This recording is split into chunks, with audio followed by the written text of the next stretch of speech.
Is this thing on? Hello? Are we transmitting now? Alright. Welcome to our space age. Hello there, future space explorers. It's 1982 now, and as we look back at the designs that made us what you are today, please remember that space was new to us, and we had many ideas about how we would be in the future. Now I'll show you what we created and how we believe the world and space itself would look like in your time.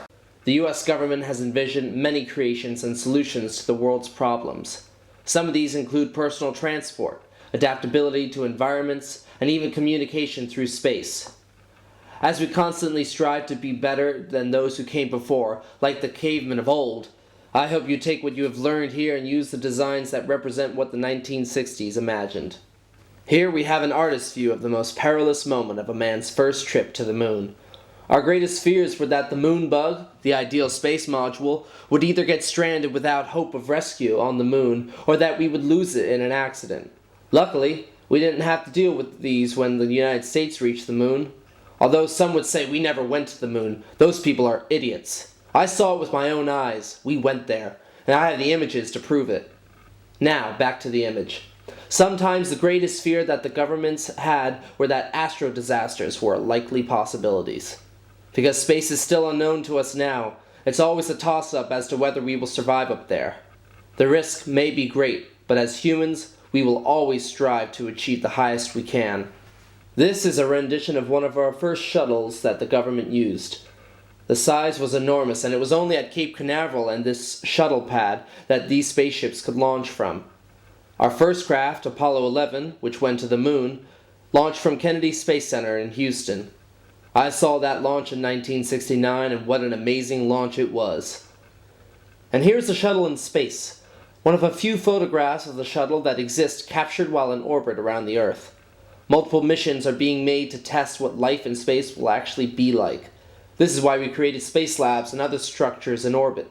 Space labs were thought to be the science labs of the future, existing in space with the ability to be supplied by Earth and other planets or moons with artifacts that could be studied.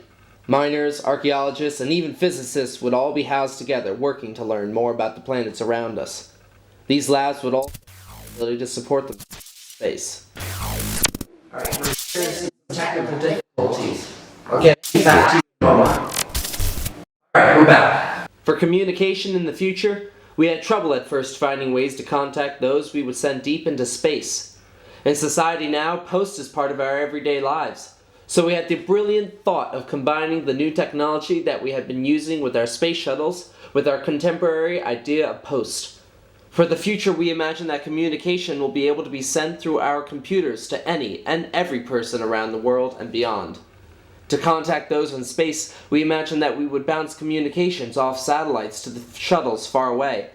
These telecommunication satellites would normally look a lot like the Hughes Aircraft's Flyweight Space Satellite. After much deliberation, the name we decided on was digital postage, this being the future of telecommunication. As with personal communication, we thought of ways for personal transport. Most of these ideas have been inspired by the idea that space was the next place to live. We think that the flying automobile will be one of the main ways of travel in future societies. I expect you to already be flying around in the sky instead of driving on the ground. I know that I would be flying right now if I could. Flying in the sky will be the new way to travel, as we have assumed. We have also created personal transport devices, or as you should know them by now as jetpacks. I like the jetpack name better. From our calculations, I predicted that by the year you see this transmission, you will all have personal jetpacks and be flying around everywhere. Our spaceships were not momentous in their design, although they had their specific uses, and they were damn cool to look at. Normally inside space shuttles, there would be an inner compartment which would open up and reveal cargo and lab space. The astronauts had access to a small crane to lift the satellite out of the hold and into the space surrounding the ship. Each shuttle had to piggyback on its external fuel tank and 2 solid rocket boosters. An orbiter would shed them in flight prior to achieving orbit. And once in orbit, the vehicle's cargo bay doors would swing open and space tasks will begin. Space shuttles and spaceships of the future will most likely look a lot different from our versions of them now. And hopefully our creations of today will inspire the future designs of tomorrow. In the past, we played with the idea of an intergalactic railroad, one that allows us to have space trains, like the one you see here. It's a delight to imagine a traditionally built steam locomotive repurposed for space travel. What an expensive ticket for a seat in first class. Maybe in your time you will have such a creation rolling down the galactic train tracks of our solar system, taking folks from one planet to the next moon. You may ask yourself, how do you land or stop a space train? Well, you don't do it in the proper way. And as you can guess by this image, you have to crash a train to stop it. After stopping, the passengers could disembark and others would embark while any cargo be dispersed to the awaiting robot rovers. Without the proper boosters to land and take off properly, the space train may only be a dream. It's up to you to design and construct it in a better way. Finally, I leave you with this wonderful speech given by John F. Kennedy at a university in Houston, Texas. It defines us as a nation and as humans as a species, always wanting to expand and find new ways of travel. Alright, now how do I stop this recording?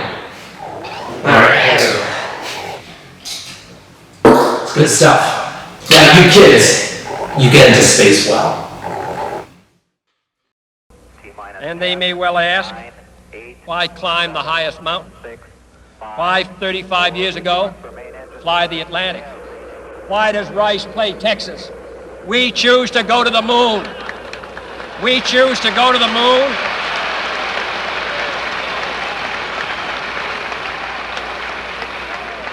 We choose to go to the moon in this decade and do the other things, not because they are easy, but because they are hard.